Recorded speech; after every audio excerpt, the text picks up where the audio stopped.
Are those lights down there? That's cool. Don't drop your phone, guys. Don't drop yourself.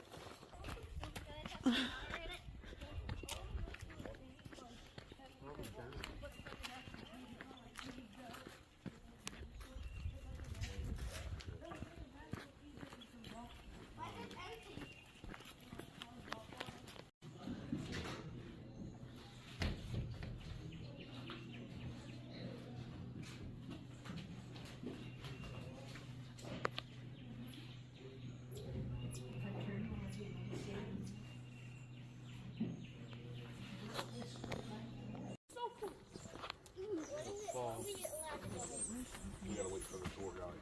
Yeah, I know.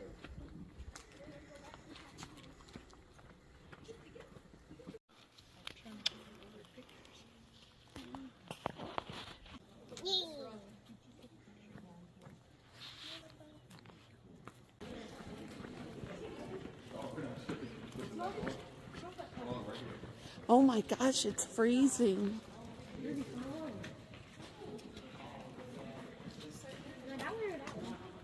We don't know.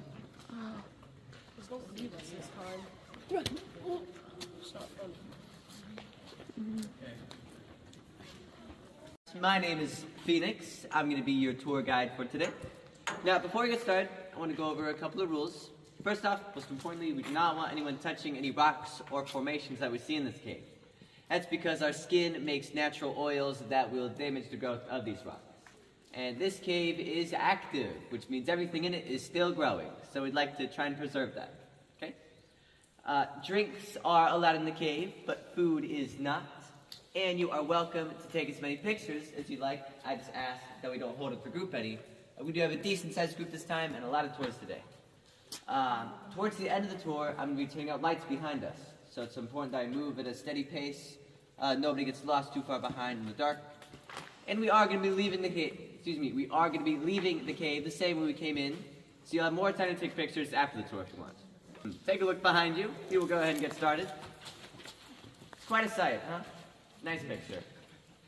As far as I know, this is the largest natural cave opening in the world. It's about 25 feet tall and 125 feet wide. And it is completely natural. It's never been opened up or expanded in any way.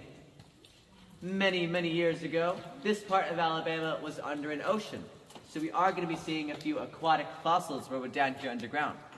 We're also going to be talking a lot about a professional cave explorer named Mr. Jacob Gurley, or Jay Gurley for short. He stumbled upon this cave in 1952, and he was fascinated. He fell in love with it. So he struck a deal with a farmer that owned the land, and he bought this cave for $4,000, which, of course, was a lot more money in '52 than it is now. But he spent most of his life savings, just about everything that he had, and then he quit his job so that he could be the first person to bring tours through this cave.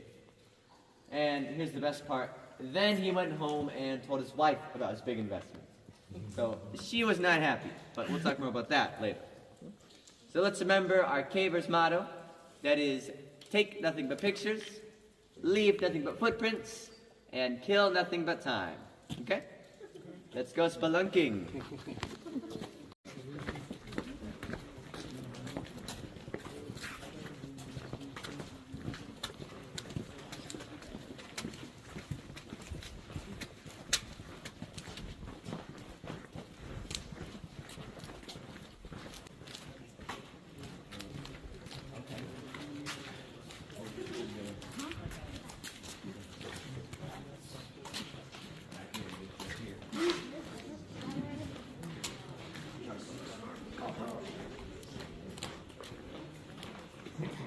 Bats.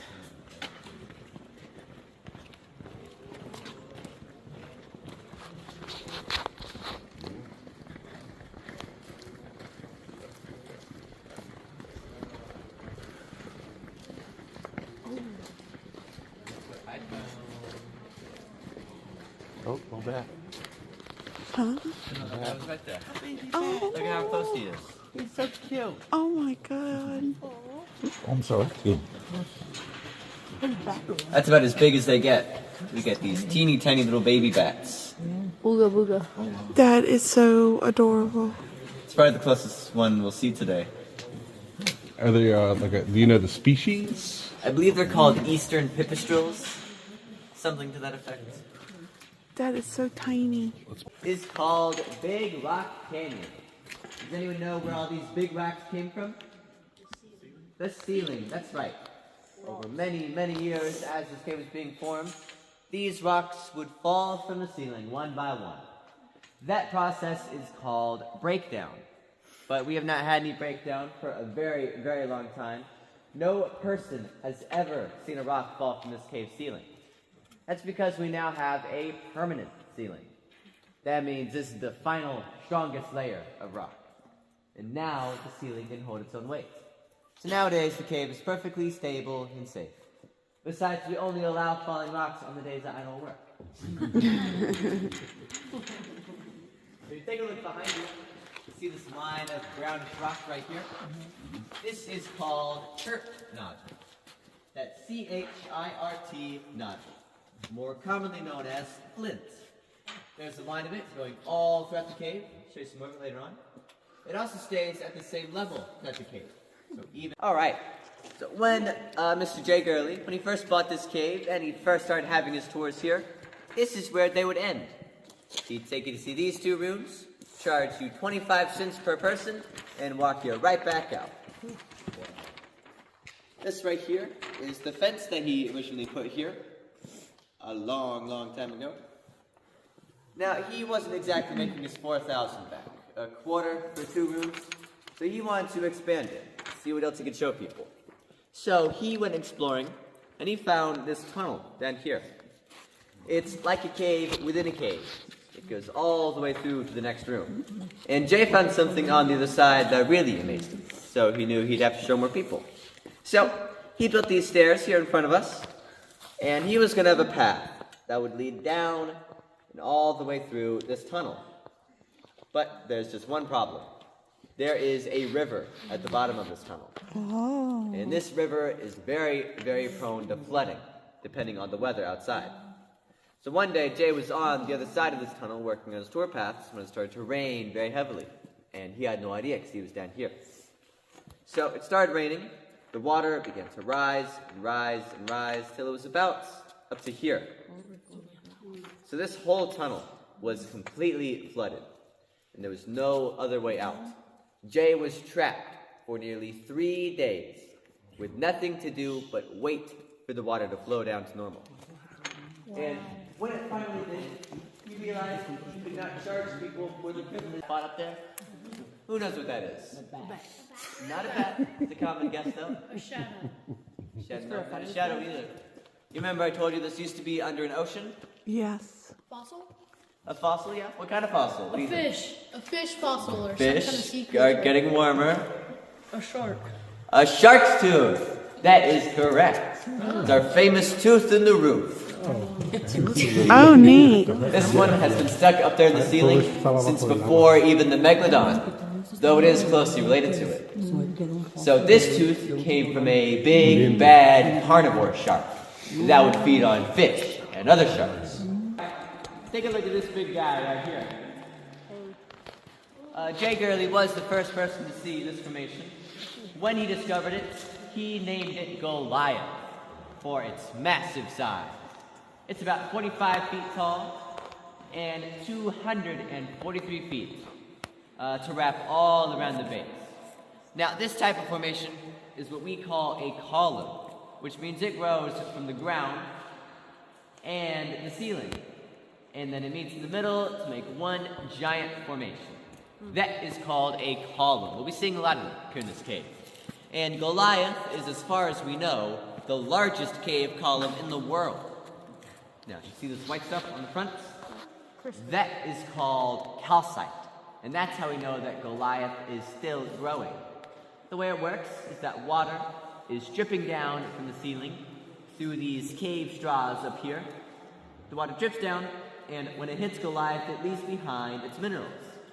So little by little, drip by drip, Goliath is growing. It takes about 100 years for this formation to grow outwards just 1 inch. Dang. Slowly You might have also noticed this crack right here. It goes all the way through Goliath. It was caused by a major earthquake back in the year 1812. And it was about as major as an earthquake can get. It caused the Mississippi River to flow backwards for 3 days. And it caused church bells to ring as far north as Boston, Massachusetts. So it left damage all throughout this cave. I'll show you some more of it later on. So that's all about Goliath. If you take a look behind you, we can see some more cave formations. Ooh, corn. More corn. See if we settle any debates here. We'll talk about the difference between stalagmites and stalactites. Now, the way I know to tell them apart is that a stalactite hangs on tight to the ceiling, and a stalagmite might trip you. So these two are still growing. One day they'll grow together and make a column, just like these two behind it, and just like Goliath. So stalagmites, stalactites, when they grow together, they make a column. Now, if you've been to a lot of other caves before, some people call this type of formation pillars. They call them pillars instead of columns. But here down south in Alabama, we like to call them columns because pillars are what we sleep on at night. All right, here's another nice picture. While we're here behind Goliath, I think this is where we get the best view of this formation. From here, we can see more clearly how it grows from the ground. We can also see the crack. Like I said, it goes all the way through. And use your imagination a little bit. You can also see our everyday, year-round Christmas tree. Isn't that cute? All right. While Jay owned this cave, he had his tours here for many years. But eventually, in the mid-70s, he decided to sell the cave. A couple of years later, the state government got this cave. And before they opened it back up and made it into a state park, they had the tours closed down for 13 years. That was while they're putting in these concrete paths and these lights and other things to the tour. The biggest improvement that the state made over Jay's tour is this bridge that we're standing on, called the Jacob Gurley Bridge in his honor. I'm sure we're all very thankful to be standing on this bridge instead of the original tour path. You can see along this wall right here. If you came here between the 50s and the 80s, this is the way you'd get across. This long stretch is less than 1.5 feet wide at its widest point. So everyone would have to line up single file, and no matter how many people you let go in front of you, there was always enough mud to go around. Down here, there's another bridge. This was built by Jay for his own personal use. He had a little army jeep that he would use to bring tools and supplies throughout the cave. So he built the bridge to get across the river. Jay was known to drive through the cave and across this bridge at up to 50 miles per hour. So most people did not want to ride with him. And down here is the star of the show. This is Mystery River. It's the river that flows all throughout the cave. Even when you can't see it, you might be able to hear it if you listen close enough. Jay called it Mystery River because he could not figure out where it came from or where it was going. And nowadays we know that it eventually flows all the way into the Tennessee River. Still not quite sure where it comes from. And this is the same river we saw earlier that tends to flood a lot when it rains. That's why this bridge was built almost 40 feet up. But one day, on Christmas Day, 2015, we had been getting several days of constant heavy rainfall. The water just kept rising and rising and rising, till eventually it sat a couple feet above this bridge we're standing on. Once you walked behind Goliath, the whole path would be covered by water. All the way up to here, where it rises up a bit. We even had some tour guides go kayaking to this part of the cave. Okay, one more neat thing while we're on this thing. Take a look behind you. Turn your imagination back on. There is a unicorn on the wall right here. I love unicorn. Its eyes, name, its body, laying down. Look at that. See, there's a king unicorn. I bet you Ruby Falls didn't have that one. This is the frozen waterfall. It's a flowstone wall, which means it was formed by water flowing over it, leaving behind its minerals that way. See, a long time ago, the rock looked like this. But over time, the water would flow over it, break it down, make it smooth, and allow it to continue growing, just like this. It looks like... This wall looks like a waterfall, frozen in time. But there are a couple cracks throughout this formation.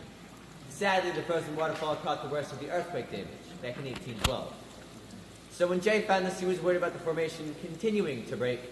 So he tried filling in the cracks with concrete. Oh, yeah. But he must have decided that he didn't like the way it looked, that it wasn't exactly natural, because he stopped pretty early on. Now, these pools of water here are called rimstone dams. They're formed here naturally on top of the frozen waterfall. They fill up with water, some of these are up to 3 feet deep, and they allow the water to flow over the wall. My favorite thing about them, though, is the way that they reflect light. Let me show you. Here, take a look up here on the ceiling. Keep your eyes up here, and I'll shine my laser in one of these pools. And even though I hold completely still, it moves like crazy on the ceiling. Each one of these pools reacts just a little bit differently. Electricity. That's amazing. Right now, we are the closest to the ceiling that will be for the rest of the tour. Yet, at the same time, we are also the farthest beneath the surface will be for the rest of the tour. As we've been moving, mostly straight, mostly horizontal, the mountain has been going up.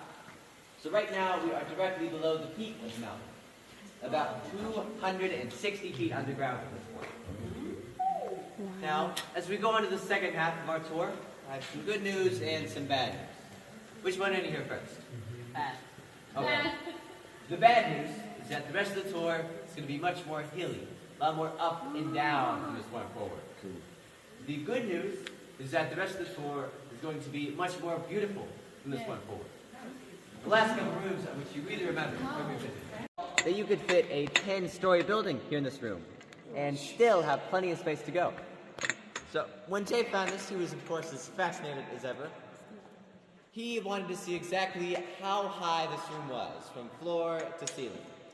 But he didn't have the best equipment in the world. He had to get a little bit creative. So what he did was he climbed all the way down to the lowest point that he could get to. He took a trash bag full of helium balloons with some fishing line attached to it. Stay with me here. He simply let the bag go and let it fly up and up and up, all the way up to the ceiling. Then he measured his fishing line, his string. Jay found this room to be 125 feet tall. Now, when the officials with the state were examining this cave, they thought his measurements were ridiculous. They thought there's no way he came even close to an accurate reading. So they wanted to try again with their modern professional equipment. And the professionals found this room to be 126 feet tall. Now, while we're here in this room, we can see that our chart line is still following us all throughout the cave. We can also see the 2 types of limestone that make up this cave. On this side, this whole wall here is made of Bangor limestone. This side is smoother. It's the more newly formed of the 2, and it is much harder to break. So this is Bangor limestone. On the other side, it's the opposite. We call this Mont Eagle limestone. This side is more rigid, not smooth at all. It's the older of the 2, and it is much, much more brittle. This side is very easy to break. So this is Mont Eagle limestone. It's where most of the breakdown in this room comes from. This is the second flowstone wall. Kind of like the frozen waterfall we saw earlier.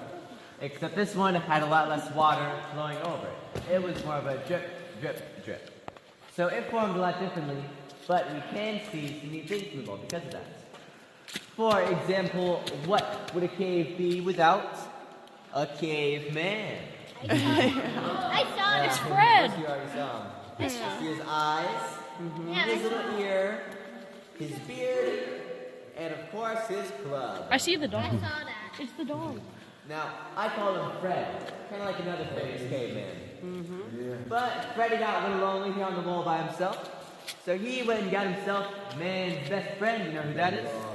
His dog. His puppy. See his puppy up there? His eye. He has a long ear. Nose and his mouth. Yeah. We call him Spot. He's got his own spot on the wall. Now, does anyone know what kind of dog Spot is? Like the ones with the big long ears. Dalmatian. A Dalmatian? Any other guesses? Bulldog? Bulldog, Saint Bernard. All very good guesses. But actually, this dog right here is a Rottweiler. Oh, yeah. This room behind me is our stalagmite forest. Now, before I get to turning the lights on and talking about why this room is so important, take a look around. Try and find our cave alligator. Right there. You found him? Oh, well, that was quick. Yeah. Yep, there he is. There's a bear now. Right next to him. It's our cave alligator. Or my mistake, that's not a gator. That's actually a crocodile. But keep looking around. She saw two great big columns. She said they were like the columns in an old Gothic cathedral. Yes. I'm getting to that. Over here she looked and she saw pipes from a church pipe organ. And on the other side, she saw an old cathedral bell. You don't see it? Oh, yes, on top. Here, this is shaped. It's got kind of a rim right here. Old cathedral bell. So it was Mrs. Gurley's idea to rename the cave Cathedral Caverns. Oh.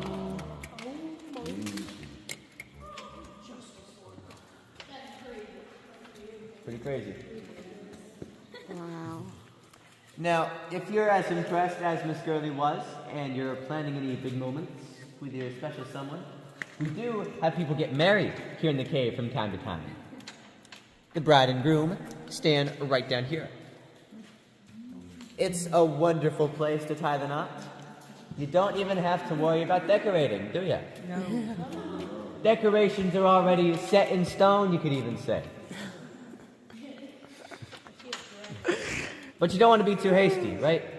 You want to be careful who you rush down here to get hitched with. You do not want to rush into a rocky relationship, now do you?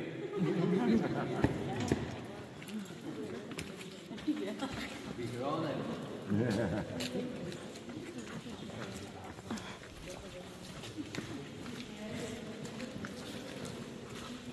Wow. How huge.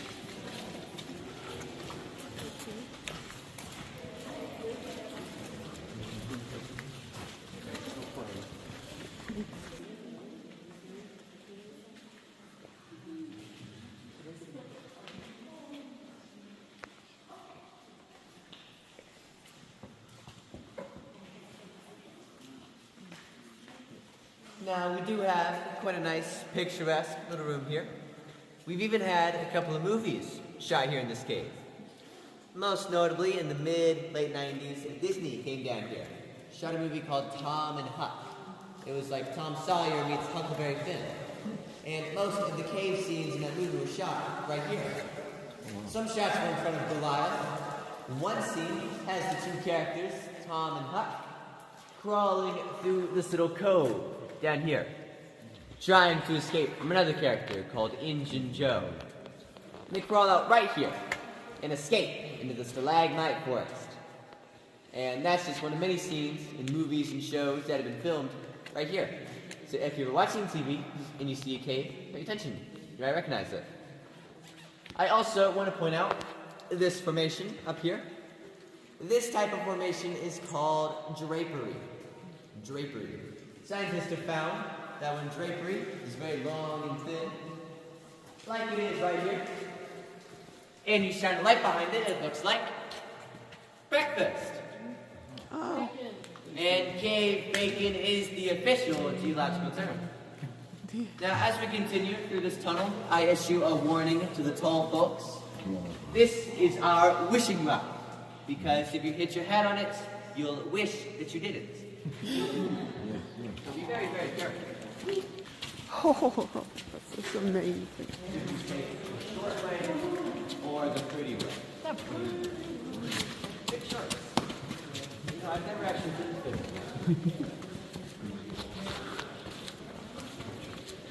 Wow.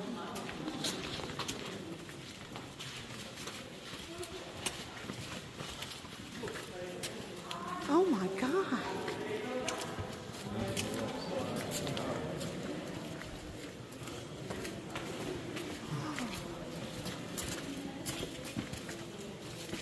Well, I get steep.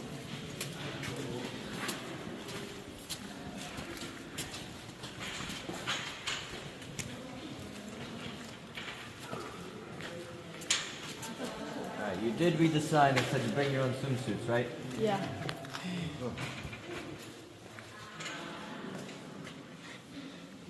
Cave pool.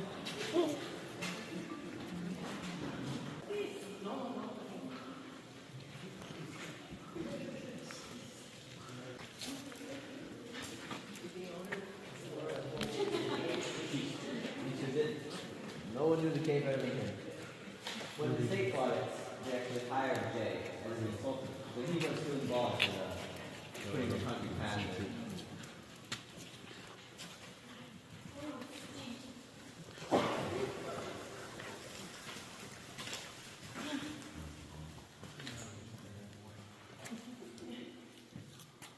All right. Right behind you, this is Rapunzel's tower. Oh yeah. And right behind that, there is a T-Rex skull. Yeah. Is it an actual skull? Not quite. A little bit ahead of us, there is a turtle climbing a cactus. Oh, haha. All right. Now, I really want to tell you about this tall, skinny guy right here. Yeah. Yeah. We call this one most improbable. It's growing about 25 feet tall, straight up from a rock that sits about a 45-degree angle. It's very, very thin at the base and the tip, but it spreads out at a couple points in the middle. It's a wonder it stays balanced. It's said that if a toddler were to lean against this formation, it would fall over and shatter completely. Despite that, it survived the Great Earthquake of 1812 that put cracks through Goliath and the frozen waterfall. Miraculously, this part of the cave was just not affected by the earthquake. The superstitious might say that the shadow of Jay Gurley himself is watching over this formation, That's why it hasn't fallen. making sure that against all odds, most improbable continues to grow. The end of our cave tour, but not the end of our cave. We've just walked about 3/4 of a mile now at this point. But the cave goes on for another half a mile still. If you were to continue all the way to the end, you'd have to climb down these rocks here in front of us. Okay. And then go on ahead and climb back up. Be careful right here. This is a 50-foot drop into the river. So steer clear. Climb up around here. Right here there's a rock with about a 45-degree angle. And underneath it is a tiny, tiny hole that you'd have to army crawl through. And then you'll find yourself in the second stalagmite forest. Kind of like the cathedral room that we just passed through. Except this one is more than twice as big. Where that room had 2 of those great big columns, this next room has 16 columns, just like it. You can see one of them from here. And if you keep on going from there to the very, very last room, you will find our crystal room, which is a room covered in pure calcite. Lots of growth and moisture goes through that room. When you shine a light on the calcite, it looks like crystals. Very beautiful. Now, even though I can't take you to see those last 2 rooms today, there are pictures of the back of the cave in the gift shop. If you want, there are only 2 places in the world that you can experience total darkness. That's at the bottom of a deep, dark ocean, or in the back of a deep, dark cave. And I'm sure we know where we are right now. In the back of a deep dark cave. That's correct. So get ready. Get excited. Find someone you love. Find someone to hold on to. If you don't have one, you get a couple seconds to find one. Okay. 100,000. There it is. Oh, nice. You got your wish. Now feel free to try and take me pictures if you want. But phone cameras, most of the time, do not pick up these lights very well. No, they sure don't. If you have a nice one from the last couple years, though, some of them do. Flash, not recommended. And I would love to tell you that this is all something cool, like glowworms or something. But it's just regular old projection lights. Got them from Walmart at Christmas sale. Nevertheless, it might be the most beautiful part of the tour. Not bad? I like it. I like it.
Hey, I'm filming you.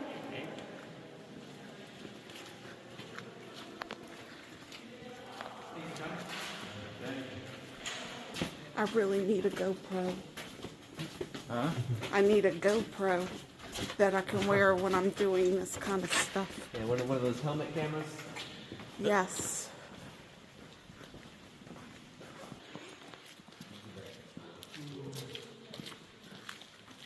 Looks like you're walking across the bridge. Yeah. Wait. Wait.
Thank you.